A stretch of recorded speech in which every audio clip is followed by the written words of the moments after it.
നമസ്കാരം. ബഹുമാനപ്പെട്ട മലയാളി വാർത്താ പ്രേക്ഷകർക്ക് സ്വാഗതം. ഇനിയിപ്പോൾ ബഹുമാനപ്പെട്ട എന്നുള്ളത് അങ്ങ് നിർബന്ധമാണ്. ഇപ്പോൾ ഒരു വിചാരിക്കുന്നുണ്ടോ എന്തുകൊണ്ട് ഈ ബഹുമാനപ്പെട്ട പെട്ടെന്നൊക്കെ ഒരു ഇത്തരത്തിലൊരു അഭിസംബോധന ചെയ്ത് നമ്മൾ പറയുന്നത് എന്നുള്ളത്. മാത്രമല്ല നമ്മുടെ സർക്കാർ ഇപ്പോൾ പുതിയ പുതിയ മാറ്റങ്ങൾ കൊണ്ടുവരികയാണ്. രണ്ടാം പിണറായി സർക്കാരിൻ്റെ ഒരു കാലാവധിയൊക്കെ തീരാറാകുമ്പോൾ ഒരു സംശയം, ഞങ്ങൾക്ക് അത്ര ബഹുമാനമൊന്നും വേണ്ടത്ര രീതിയിൽ കിട്ടുന്നില്ലല്ലോ എന്നുള്ളത്. എന്നാൽ അങ്ങനെ വിട്ടാൽ ശരിയാവില്ല. ഏതായാലും ബഹുമാനം അങ്ങ് ചോദിച്ച് കിട്ടിയില്ലെങ്കിൽ എന്താ ചോദിച്ചു വാങ്ങാനുള്ള തയ്യാറെടുപ്പിലാണ് നമ്മുടെ പിണറായി സർക്കാർ. അതിലുള്ള നീക്കങ്ങളൊക്കെ തന്നെ ആരംഭിച്ചിട്ടുണ്ടെന്നാണ് അറിയാൻ സാധിച്ചത്. എന്താണ് ചേച്ചി ഇപ്പോൾ ഈ പുതിയ ഈ ഒരു ബഹുമാനപ്പെട്ട അല്ലെങ്കിൽ ബഹു എന്ന് വെച്ചുകൊണ്ട് പറയണമെന്നൊക്കെ പറയുന്നതിന് അല്ല, എനിക്ക് പെട്ടെന്ന് ഓർമ്മ വന്നതേ ഈ ഒരു സിനിമയിൽ ശ്രീനിവാസൻ പറയുമല്ലോ, പണക്കാരനെ ഒന്ന് ബഹുമാനിക്കാൻ പഠിക്കണോ അല്ലേ? സിനിമയാണെന്ന് എനിക്ക് പെട്ടെന്ന് ഓർമ്മ കിട്ടുന്നില്ല. ഇപ്പോൾ അത് തന്നെയാണ് എനിക്കും പറയാനുള്ളത്. ഒന്നും ബഹുമാനിക്കാൻ പഠിക്ക് എന്ന് ജനങ്ങളോട് പറയുകയാണ്. പക്ഷേ ഈ ബഹു എന്ന് പറയുന്നത്, ബഹുമാനം എന്ന് പറയുന്നത് ഈ പിടിച്ച് വാങ്ങിയെടുക്കുന്നതല്ല, ജനം കൊടുക്കുന്നതാണ്. നമ്മളിപ്പം അമേരിക്കയിൽ മിസ്റ്റർ ട്രംപ് ഇങ്ങനെയാണ്, മിസ്റ്റർ പ്രസിഡൻറ്റ് ഇങ്ങനെയായിരിക്കും സംസാരിക്കുന്നത്. അല്ല സർ, അല്ലെങ്കിൽ സർ എന്നുള്ള സംബോധന ചെയ്യാറുണ്ട് ചില സന്ദർഭങ്ങളിലൊക്കെ. പക്ഷേ ഈ ബഹുമാനപ്പെട്ട അങ്ങനെ ഒരു സംബോധനയില്ല. ഒരു പക്ഷേ ജനാധിപത്യ രാജ്യമാണ് നമ്മുടെ നമ്മളെയാണ് അവരിങ്ങോട്ട് ബഹുമാനിക്കേണ്ടുന്നത്. നമ്മൾ തിരഞ്ഞെടുക്കപ്പെട്ട വിട്ടവരാണ് അവർ. നമ്മളുടെ കാര്യങ്ങൾ നോക്കാൻ വേണ്ടിയിട്ടുള്ള ഒരു പ്രതിനിധിയായിട്ട് മാത്രമേ അവരെ നമ്മൾ കാണുന്നുള്ളൂ. നമ്മളുടെ ഒരു പ്രതിനിധിയാണ് അല്ലേ, നമ്മളെപ്പോലെ തന്നെയാണ്. അതിൽ നമ്മളുടെ സേവകരാണ്, നമ്മളെ സേവിക്കേണ്ടുന്ന ഉത്തരവാദിത്വം ഉള്ള വ്യക്തികളാണ്. അവരെ ഇത്രത്തോളം ബഹുമാനിക്കേണ്ട കാര്യമൊന്നും ഇല്ല. അതിലിപ്പോൾ രസകരമായിട്ടുള്ള കുറേ കമൻറ്റുകൾ വരുന്നതാണ്. കുറച്ച് കമൻറ്റ് ഞാൻ പറയാം. ഒരു ജനാധിപത്യ രാജ്യത്ത് ജനങ്ങൾക്കാണ് പരമാധികാരം എന്ന് ഒന്ന് പറഞ്ഞ് ആരെങ്കിലും കൊടുക്കൂ. 5-8 മാസം കൂടി ബഹു കൊടുത്തേരെ, പിന്നെ ബഹുജനം കൊടുത്തോളും. ബഹുവിന് പരം മണിയാശാൻ്റെ ഏതെങ്കിലും വചനങ്ങൾ മതിയാകുമോ? ജനാധിപത്യ രാജ്യത്ത് ജനങ്ങൾക്കാണ് പരമാധികാരം. ജനങ്ങൾ വോട്ടിലൂടെ നൽകുന്ന ഔദാര്യമാണ് ഭരണകർത്താക്കൾക്കുള്ള ഏതധികാരവും.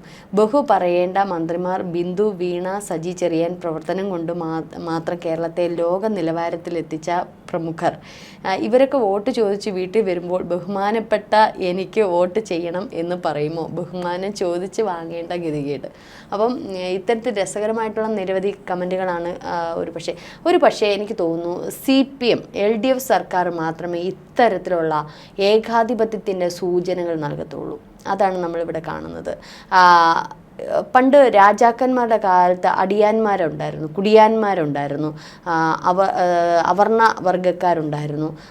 ഈ പറഞ്ഞോണം ഞങ്ങളുടെ മുന്നിൽ നിങ്ങൾ ഓച്ചാനിച്ച് നിൽക്കണം, കുമ്പിട്ട് നിൽക്കണം എന്ന ഒരു കാലയളവ് നമുക്കുണ്ടായിരുന്നു, ഒരു നാട് നമുക്കുണ്ടായിരുന്നു.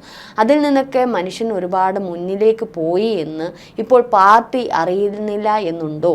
ഒരു പക്ഷേ ഈ പറയുന്ന അടിയാന്മാർക്കും കുടിയാന്മാർക്കും ഒക്കെ വേണ്ടിയിട്ട് തൊഴിലാളികൾക്ക് വേണ്ടി നിലകൊള്ളുന്ന പ്രസ്ഥാനം മാത്രമാണ് CPM, കമ്മ്യൂണിസ്റ്റ് പ്രസ്ഥാനം എന്നൂന്നി പറയേണ്ടിയിരിക്കുന്നു. ആ രക്തക്കളർ, ആ ഒരു കൊടി തന്നെ നിരവധി രക്തസാക്ഷികളുടെ രക്തം പുരണ്ട ആ വെള്ളക്കൊടി ഒരു പക്ഷേ റെഡ് ഫ്ലാഗ് ആയതാണ്. റെഡ് ഫ്ലാഗ് എന്ന് തന്നെയാണ് പറയുന്നത്. അതെങ്ങനെയാണ്? രക്തത്തിൻ്റെ കളറാണ് ഇതിന്. ചുവപ്പ് കൊടിക്ക് രക്തത്തിൽ, അതെങ്ങനെയാണ് ആ രക്തം വന്ന് ഇതുപോലുള്ള അടിയാന്മാരെ, നിരവധി അടിയാന്മാരുടെ പീഡനങ്ങളുടെ അല്ലെങ്കിൽ രക്തത്തിൻ്റെ ആ ഒരു ചുവപ്പാണ് ആ കൊടിക്കുള്ളത്. പക്ഷേ ഇന്ന് ആ ചുവപ്പ് ഇന്ന് ഭരിക്കുന്ന ആൾക്കാരുടെ മനസ്സുകളിൽ പോലും ഇല്ല എന്നുള്ളതാണ്. രക്തസാക്ഷികളെ മറന്നു പോകുന്നു എന്നുള്ളതാണ് ഈ ബഹു ഇന്നിപ്പോൾ ചേർത്തിരിക്കുന്നത്. ശരിക്കും ഒരു മുതലാളിത്ത വർഗ പ്രസ്ഥാനമായിട്ട് CPM മാറിയിരിക്കുന്നു എന്നുള്ളതിൻ്റെ തെളിവ് തന്നെയാണ്. ഇതിപ്പോൾ ജനങ്ങൾ ഏത് വകുപ്പാണെങ്കിൽ അവിടേക്ക് നിവേദനം എന്തെങ്കിലും നൽകുകയാണെങ്കിൽ അതിന് തിരിച്ച് മറുപടി നൽകുമ്പോഴാണ് ഈ ഒരു ബഹുമാനപ്പെട്ടത് വെക്കാൻ പറഞ്ഞിട്ട് ഈ സർക്കാർ ഉദ്യോഗസ്ഥർക്കടക്കം നിർദ്ദേശം നൽകിയിരിക്കുന്നതല്ലേ. അതായത് അങ്ങോട്ട് കൊടുക്കുമ്പോൾ ബഹുമാനപ്പെട്ട എന്ന് കൊടുക്കണം, തിരിച്ച് ഇവർ കൊടുക്കുന്ന മറുപടിക്കകത്തും ബഹുമാനപ്പെട്ട മുഖ്യമന്ത്രി, ബഹുമാനപ്പെട്ട മന്ത്രി എന്നുള്ള സംബോധന വെക്കണം. അതായത് അത് ഓഫീസ് വർക്കുകളായിരിക്കുമല്ലോ ചെയ്യുന്നത്. അതായത് മന്ത്രിയുടെയും മുഖ്യമന്ത്രിയുടെയും പേരിന് മുന്നിലായിട്ട് ബഹു ചേർക്കണം, ബഹുമാനപ്പെട്ട എന്നുള്ളതിൻ്റെ ഷോർട്ട് ബഹു ചേർക്കണം എന്നുള്ളതാണ്. ഇത് ശരിക്കും പറഞ്ഞാൽ ജനങ്ങൾ ഒരു സഹി കെട്ടു എല്ലാം കൊണ്ടും, ഭരണം കൊണ്ടും. ഒന്ന് ആലോചിച്ച് നോക്കൂ, ഈ ആരോഗ്യ മേഖല, നമ്പർ 1 ആരോഗ്യ മേഖല എന്ന് പറഞ്ഞതാണ് തകിടം മറിഞ്ഞ് കിടക്കുകയാണ്. വിദ്യാഭ്യാസ മേഖല എന്ന് പറഞ്ഞെടുത്ത് തകിടം മറിഞ്ഞ് കിടക്കുക. കീം എക്സാമിൻ്റെയൊക്കെ ഫലം നമ്മൾ കണ്ടതാണ്, തകിടം മറിഞ്ഞ് കിടക്കുകയാണ്. ഇപ്പോൾ ഞാൻ ഇത് പറയാൻ വന്നതല്ല, സർവകലാശാലയിലെ വിഷയങ്ങൾ നടന്നു കൊടുമ്പിരി കൊണ്ടിരിക്കുകയാണ്. SFI പ്രവർത്തകർക്ക് ഒരു ലക്കും ലഗാനവും ഇല്ലാണ്ടാണ് അവർ കയറി അർമാദിച്ചത് സർവകലാശാലകളിൽ. സ്റ്റുഡൻസ് പ്രസ്ഥാനങ്ങളാണ്. രണ്ടാമത് ഈ അടുത്ത കാലത്തായുണ്ട് ഈ +1 +2 എന്ന് പറയുന്ന സ്റ്റേറ്റ് സിലബസ് ആണ്. സ്റ്റേറ്റ് സിലബസിൽ ഈ +1 ഒരു ബോർഡ് എക്സാം, +2 ബോർഡ് എക്സാം രണ്ടും കൂടെ സിങ്ക് ചെയ്ത് വരുന്ന മാർക്ക് അടിസ്ഥാനം എന്ന് വെച്ചാൽ മൊത്തത്തിൽ കുട്ടികളുടെ ഭാവി വെച്ചുള്ള കളിയാണ് വിദ്യാഭ്യാസ മേഖല. ആരോഗ്യ മേഖല നമ്മൾ കണ്ടു, ഇടിഞ്ഞു വീഴ്ത്തലെല്ലാം കണ്ടു, വിദ്യാഭ്യാസ മേഖല കണ്ടു, ഇപ്പം ആഭ്യന്തര വകുപ്പ് അല്ലേ, മുഖ്യമന്ത്രി പോലും ദുർബലനാണ് എന്നുള്ളതാണ് തെളിയിക്കുന്നത്. എന്തെല്ലാം ലോക്കപ്പ് മർദ്ദനങ്ങളാണ്, അഴിച്ചു വിട്ടേക്കുവാണ് പോലീസിനെ, എന്തും ചെയ്യാനുള്ള ധാർഷ്ട്യമാണ്. ഒരു പക്ഷേ പ്രതിപക്ഷത്തിൻ്റെ ഒരു നിർജീവമായിട്ടുള്ള പ്രതികരണങ്ങളാണ് ഇതിൽ നിന്ന് നമുക്ക് മനസ്സിലാക്കാൻ. പ്രതിപക്ഷം സ്ട്രോങ് അല്ല. അപ്പോൾ ഈ ബഹുമാനപ്പെട്ടയൊക്കെ വെച്ച് ഇപ്പോൾ കാണാതിരിക്കുന്ന നമുക്ക് അതിശയം തോന്നത്തുള്ളൂ. നമ്മളിപ്പോൾ നേപ്പാളിലൊക്കെ കണ്ടുകൊണ്ടിരിക്കുകയാണ് കമ്മ്യൂണിസ്റ്റ് പ്രസ്ഥാനത്തിൻ്റെ തകർച്ച. ബംഗ്ലാദേശ് നിരവധി ശ്രീലങ്കയിൽ നമ്മൾ കണ്ടതാണ്. അത്തരത്തിൽ നമ്മുടെ നേതാക്കന്മാർക്ക് ഇടപെടാതിരിക്കട്ടെ, എത്രയും പെട്ടെന്ന് തെരഞ്ഞെടുപ്പ് വരട്ടെ, അല്ലെങ്കിൽ ഇത്തരത്തിൽ ജനം ഇളകുന്ന ഒരു രംഗമാണ്. ഒരു പക്ഷേ ഈ CPM അനുഭാവികൾ പോലും ഉള്ളിൽ വെറുത്തു തുടങ്ങി എന്നുള്ളതിൻ്റെ ഒരു ചെറിയ ഒരു ഇതാണ് നമ്മൾ ഈ മെസ്സേജുകളുടെ കമൻറ്റുകൾ ഈ സോഷ്യൽ മീഡിയയിലൊക്കെ കാണുന്നത്. എത്ര ഇനി കോൺഗ്രസിനെ ഇവരടിച്ച് തരിപ്പണമാക്കാൻ ശ്രമിച്ചാൽ, ഇപ്പോൾ രാഹുൽ മാങ്കൂട്ടത്തിൻ്റെ കേസൊക്കെ വെച്ചാണ് ഇവർ അടിച്ച് പതറിക്കൊണ്ട് നിൽക്കുന്നത്. പക്ഷേ എത്ര ഇനി ചെയ്താലും കോൺഗ്രസ് ഇനി ഒരു മാങ്ങാത്തൊലിക്കും കൊള്ളത്തില്ലെങ്കിലും ജനം ഒരു പക്ഷേ LDF സർക്കാരിനെ കൊണ്ട് പൊറുതി മുട്ടി എന്നുള്ളതാണ് ജനവികാരം നമുക്ക് മനസ്സിലാക്കാൻ പറ്റുന്നത്. എന്ത് തന്നെയാലും വേണ്ടിയല്ല കോൺഗ്രസ്സിന് വോട്ട് കൊടുക്കും എന്നുള്ള നിലയിലെത്തിയിരിക്കുകയാണ്. കൃഷ്ണൻ, ഞാൻ എപ്പോഴും പറയുന്നതാണ്, ശരിക്കും ഈ ഒരു ജനാധിപത്യ രാജ്യത്തിൽ മാറി മാറി ഭരണം വരണം. അത് കോൺഗ്രസ് ആയിക്കോട്ടെ, BJP ആയിക്കോട്ടെ, CPM ആയിക്കോട്ടെ, ആം ആദ്മി ആയിക്കോട്ടെ, ഇനി തുടർന്ന് വരുന്ന അല്ലെങ്കിൽ പുതിയ ഒരു പാർട്ടി ആയിക്കോട്ടെ, മാറി മാറി ഭരിക്കണം. ഒരു തുടർഭരണം കൊടുക്കുമ്പോഴാണ് അവിടെ ഒരു ഏകാധിപത്യവും സ്വേച്ഛാധിപത്യവും ഒക്കെ വരുന്നത്. ഇപ്പോൾ രണ്ടാം പിണറായി സർക്കാരിൻ്റെ കാലത്താണ് ഇത്രത്തോളം ജനങ്ങൾ വെറുക്കാൻ തുടങ്ങിയത്. ഒരു പക്ഷേ കോൺഗ്രസ്സിന് കയറി വരാമായിരുന്നു, പക്ഷേ അവരുടെ ഈ ചില അലംഭാവം മാത്രമാണ് അവർ കയറി വരാതിരുന്നത്. ഒരു പക്ഷേ കോവിഡൊക്കെ പിണറായി സർക്കാരിനെ സഹായിച്ചു എന്ന് തന്നെ വരാം. പക്ഷേ എപ്പോഴും ഈ മാറി മാറി വരുന്ന ഭരണമാണ് എപ്പോഴും നല്ലത്. കാരണം അടുത്ത ഭരണം ഞങ്ങൾക്ക് പിടിക്കാൻ വേണ്ടി നല്ലത് ചെയ്യണം എന്നുള്ളൊരു തീരുമാനം. ഇത്രയും അഴിമതി, ഇത്രയും ഒരു സ്വേച്ഛാധിപത്യ ഏകാധിപത്യ ധാർഷ്ട്യമൊന്നും ഒരു ഭരണകൂടം കാണിക്കത്തില്ല. കാരണം അടുത്ത ഞങ്ങൾക്ക് കയറി വരണം, വോട്ട് പിടിക്കാൻ പോകണം എന്നുള്ളത്. ഇതിങ്ങനെ തുടർന്ന് വന്നതുകൊണ്ടാണ് ഇത്തരത്തിൽ എന്തുമാകാം എന്നുള്ളൊരു രീതിയിലേക്ക് പോകുന്നത്.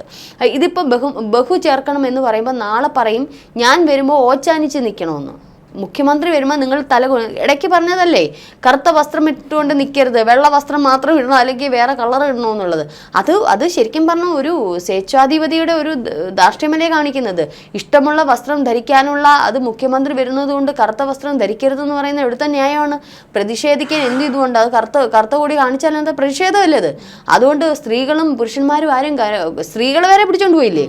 കറുത്ത വസ്ത്രം ധരിച്ചാൽ മുഖ്യമന്ത്രിക്ക് അലർജി, മൈക്ക് കണ്ടാൽ മുഖ്യമന്ത്രിക്ക് അലർജി, മെനങ്ങാന്നും കൊടുത്തെന്ന് പറയുന്നു ആളില്ലാത്തത് കൊണ്ട്.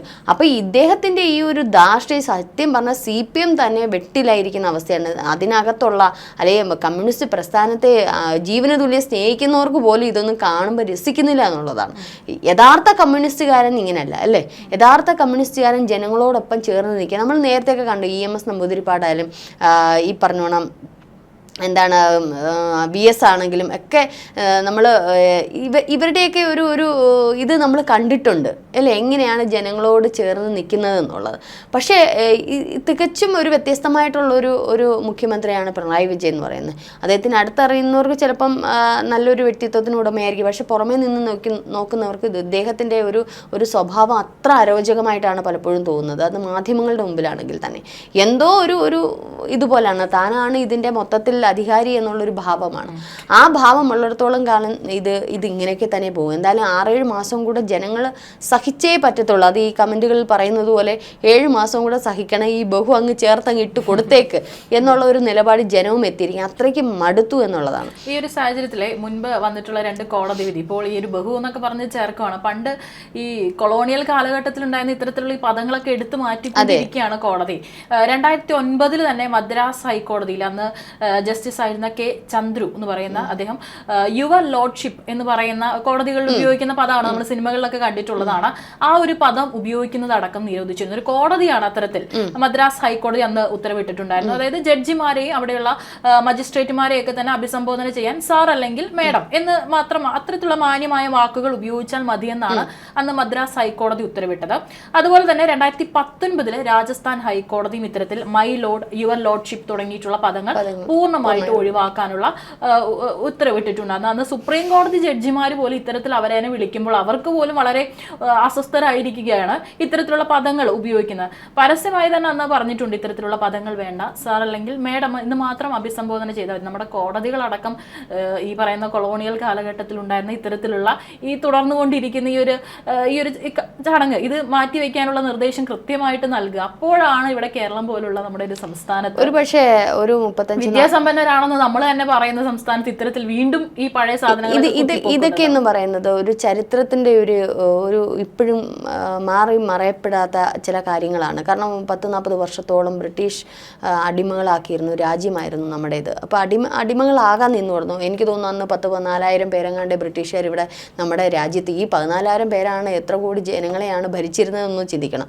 അന്ന് ബ്രിട്ടീഷിൻ്റെ അടിമകളായിട്ട് രാജാക്കന്മാർ നിന്നതുകൊണ്ടാണ് നമ്മുടെ ജനം അവരുടെ അടിമകളായി പോയത്. അവർ 14,000 പേര് നിൽക്കുമ്പോൾ നമ്മൾ നെഞ്ച് വിരിച്ച് കുറച്ചില്ല അതിൻ്റെ കാൽഭാഗം ആൾക്കാർ നിന്നിരുന്ന അവർ അന്നേ ഓടിപ്പോയേനെ. അന്ന് ഒരു പക്ഷേ ഈ നമ്മുടെ ഇന്ത്യൻ ജനതയ്ക്ക് ആ ഒരു നട്ടലില്ലാത്തത് കൊണ്ട് തന്നെയാണ് നമ്മളെ അത്രത്തോളം അവർ ഭരിച്ചത്.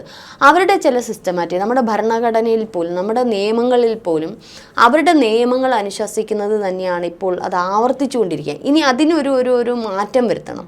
ഇതിനൊക്കെ ഒരു മാറ്റം വരുമ്പോഴാണ് നമ്മുടെ ഇന്ത്യയുടേതായ നമ്മുടെ ഭാരതത്തിൻ്റെതായ പുതിയ എന്തെങ്കിലും ഒരു ഉപഭാഗങ്ങളൊക്കെ ഉണ്ടാകുന്നത്.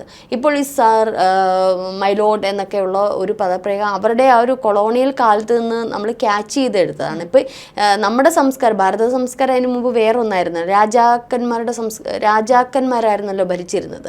പക്ഷെ അതിനുശേഷമാണ് ബ്രിട്ടീഷുകാരുടെ ഒരു ആധിപത്യം വന്നത്. അപ്പോൾ ഇവിടെയൊക്കെ നമ്മുടെ ട്രിവാൻഡ്രത്തൊക്കെ യൂണിവേഴ്സിറ്റി കോളേജുകളും ഒക്കെ ഇവരുടെ റെയിൽവേ ഒക്കെ ഇവർ കെട്ടിപ്പൊക്കിയിട്ടുള്ള കെട്ടിടങ്ങളൊക്കെ ഇപ്പോഴും അതിൻ്റെ സംസ്കാരം നിലനിൽക്കുന്നുണ്ട്. ഒരുപക്ഷെ അത് ആശുപത്രി ഇതൊക്കെ ഒരു ഭാഗത്ത് നിന്ന് ചിന്തിക്കുമ്പോൾ നല്ലതാണ്. പക്ഷെ മറുഭാഗത്ത് നിന്ന് ചിന്തിക്കുമ്പോൾ അവിടുത്തെ നിയമങ്ങളും അവിടുത്തെ ചില രീതികളും ഒക്കെ തന്നെയാണ് ഇവിടെ നമ്മളിപ്പോഴും കണ്ടിന്യൂ ചെയ്യുന്നത് എന്നുള്ളതാണ് നമ്മൾ നോക്കേണ്ടത്. അപ്പം ശരിക്കും ഭാരത സംസ്കാരത്തിന് ഭാരതത്തിൻ്റെ ഒരു അടിത്തറ ഇനിയും ഉണ്ടാകേണ്ടിയിരിക്കുന്നു. കുറേ കാര്യങ്ങൾ മാറ്റപ്പെടേണ്ടിയിരിക്കുന്നു. ഇപ്പോൾ കമ്മ്യൂണിസ്റ്റ് പ്രസ്ഥാനത്തിൻ്റെ കാര്യം പറയുമ്പോൾ ആരുടെയും അടിയാളന്മാരായിട്ട് നിൽക്കേണ്ടുന്ന കാര്യം ഒരു മനുഷ്യനുമില്ല എന്ന് കമ്മ്യൂണിസ്റ്റ് പ്രസ്ഥാനം പറയുമ്പോൾ, ഒരുത്തൻ്റെയും കീഴിൽ അടിമയാവരുത് എന്ന് പറയുമ്പോഴും ഇതേ കമ്മ്യൂണിസ്റ്റ് പ്രസ്ഥാനമാണ് ഇപ്പോൾ ബഹുമാനം ചേർത്ത് വിളിക്കണമെന്ന് പറയുന്നത്. അപ്പോൾ എന്ത് മാറ്റമാണ് ഉണ്ടാകുന്നത്? മുതലാളിത്ത വർഗമായിട്ട് ഇരിക്കാൻ ഇന്നും മനുഷ്യന് ഇഷ്ടമാണ് എന്നുള്ളതിൻ്റെ തെളിവാണ്. എത്ര കമ്മ്യൂണിസ്റ്റുകാരനാണെങ്കിലും മുതലാളിയായി ഇരിക്കാൻ ആഗ്രഹിക്കുന്നു എന്നുള്ളതിൻ്റെ തെളിവല്ലേ? ഒരുപക്ഷെ കമ്മ്യൂണിസ്റ്റ് പാർട്ടി ജയിക്കുമ്പോൾ ഈ ജനത്തിനുണ്ടാവുന്ന കുറേ ആശകളുണ്ട്, കുറേ ആഗ്രഹങ്ങളുണ്ട്. ഈ പാർട്ടി ഭരിക്കുമ്പോൾ ഇങ്ങനെയൊക്കെ ഞങ്ങൾക്ക് വേണ്ടിയിട്ട്, ദാരിദ്ര്യം അനുഭവിക്കുന്നവർക്ക് വേണ്ടി കുറേ കൂടിയൊക്കെ അവർക്ക് എന്തെങ്കിലുമൊക്കെ ചെയ്യും. പക്ഷെ ഒന്നുമില്ല. ലോക്കപ്പ് മർദ്ദനങ്ങൾ, ദളിത് യുവതികളുടെ നേരെയുള്ള പീഡനങ്ങൾ, ദളിതർക്ക് എന്താണ് അവർ ചെയ്യുന്നത്? അല്ലെങ്കിൽ താഴ്ന്ന ഇടയിലുള്ള ജനങ്ങൾക്ക് വേണ്ടിയിട്ട് നിലകൊള്ളുന്ന പ്രസ്ഥാനം എന്ന് പറയുമ്പോൾ എന്താണ് ഇവർ ചെയ്തിട്ടുള്ളത്? ഒന്നും ചെയ്യുന്നില്ല. നമുക്കറിയാം, മധുവിൻ്റെ കാര്യം അറിയാം. അതായത് ബിന്ദു, പേരുക്കടയിലെ ബിന്ദു പോലീസ് സ്റ്റേഷനിൽ അനുഭവിച്ച പീഡനം, ഇതിനൊക്കെ എന്താണ് ഒരു ഇതുള്ളത്? അപ്പം എപ്പോഴും ഏമാന്മാർക്ക് സപ്പോർട്ട് നിൽക്കുന്ന ഒരു ഭരണകൂടമായിട്ടാണ് നമ്മൾ ഇപ്പോൾ CPM-നെ കാണുന്നത്. ഇതൊക്കെ ഒന്ന് മാറ്റി ചിന്തിക്കേണ്ടിയിരിക്കുന്നു. ഒരുപക്ഷെ എനിക്ക് തോന്നുന്നു കോൺഗ്രസും BJP ഒന്നും ഇത്രത്തോളം ഇല്ലെന്ന് എനിക്ക് തോന്നുന്നു. അപ്പോൾ കമ്മ്യൂണിസ്റ്റ് ഭരണത്തിൻ്റെ ഒരു പ്രത്യാഘാതമാണ് ഇപ്പോൾ നേപ്പാളിൽ നമ്മൾ കണ്ടുകൊണ്ടിരിക്കുകയാണ്. ശ്രീലങ്കയിൽ നമ്മൾ കണ്ടു. ശ്രീലങ്കയിൽ നേപ്പാളിനെ പോലെ തന്നെ വലിയ കലാപമായിരുന്നു. കണ്ടതല്ലേ അന്ന്? പ്രധാനമന്ത്രിയൊക്കെ എവിടെ പോയ പ്രധാനമന്ത്രിയെ വീടിനകത്തായിരുന്നു പലരും പിന്നെ കയറി നിറങ്ങിയത്. ഇപ്പോഴും ഇതേപോലെ നേപ്പാളിലും അത് തന്നെയാണ് സംഭവിക്കുന്നത്. ഒരുപക്ഷെ ഒരു കലാപഭൂമിയായി. ഇത് സോഷ്യൽ മീഡിയ അക്കൗണ്ടുകൾ പൂട്ടിച്ചതുകൊണ്ട് മാത്രമല്ല യുവജനങ്ങൾ പുറത്തേക്ക് ഇറങ്ങിയത്. ഇത് ഒരു തുടർച്ചയായിട്ട് ഇറങ്ങി, അതായത് ഒന്ന് തുടക്കമിട്ടു, പിന്നീട് അവർക്ക് ഉണ്ടായ ഒരു ഇത്രയും നാളും അവർ അമർത്തി വെച്ചിരുന്ന ഒരു സംഗതിയാണ് പൊട്ടിത്തെറിച്ചത്. അതായത് അവിടുത്തെ ഭരണത്തിൻ്റെ ഇത്തരത്തിലുള്ള കോപ്രായങ്ങൾ, ഇത്തരത്തിലുള്ള സ്വേച്ഛാധിപത്യ രീതികളാണ് അവരെ ഇത്തരത്തിൽ കലാപഭൂമിയാക്കിയത് നേപ്പാളിനെ. ഇതുപോലെ നമ്മുടെ കേരളത്തിലും ഇങ്ങനെ ജനം അടിച്ചമർത്തി വെച്ചേക്കുവാണ്. അത് പൊട്ടിത്തെറി. അതുകൊണ്ടാണല്ലോ നമ്മുടെ മുഖ്യമന്ത്രി 100 എസ്കോട്ടുമായിട്ട് പോകുന്നത്. അദ്ദേഹത്തിന് നന്നായിട്ട് അറിയാം. കാരണം ഇത്രയും പ്രഷർ ചെയ്ത് ഓരോ വ്യക്തിയും എന്തോരം പ്രാഗി, എന്തോരം ചീത്ത വിളിച്ച് ഈ സോഷ്യൽ മീഡിയയിലൊക്കെ നമ്മൾ കാണുന്നതാണ്. അപ്പോൾ ഇത്രത്തോളം പറയുന്നതെന്നുണ്ടെങ്കിൽ ഇവരുടെ ഭരണം അത്രയും അധപ്പതിച്ചിരിക്കുന്നു എന്നുള്ളതാണ് നമ്മൾ ഇതിൽ നിന്ന് മനസ്സിലാക്കണം. എന്തായാലും ബഹു ചേർത്ത് സഹിയിട്ട് നമുക്ക് കൃഷ്ണേന്ദു വിളിക്കാം. ബഹുമാനപ്പെട്ട കൃഷ്ണേന്ദു, നമുക്കിന്ന് ബഹുമാനം ചേർത്ത് വിളിക്കാം. ബഹുമാനം എപ്പോഴും എല്ലാവരും ചിന്തിക്കുക. സർക്കാർ ഓഫീസുകളിലൊക്കെ പോകുമ്പോൾ നിങ്ങൾ വൈറ്റ് പേപ്പറിലൊക്കെ എന്തെങ്കിലും എഴുതി കൊടുത്താൽ ബഹുമാനപ്പെട്ട മന്ത്രി, ബഹുമാനപ്പെട്ട മുഖ്യമന്ത്രി പിണറായി വിജയൻ എന്ന് എഴുതാൻ മറക്കരുത്. അങ്ങനെ എഴുതിയില്ലെങ്കിൽ കടക്ക് പുറത്ത് വലിച്ചു കീറി കുപ്പത്തൊട്ടിയിൽ എറിയും എന്നുള്ളതാണ് സാരം.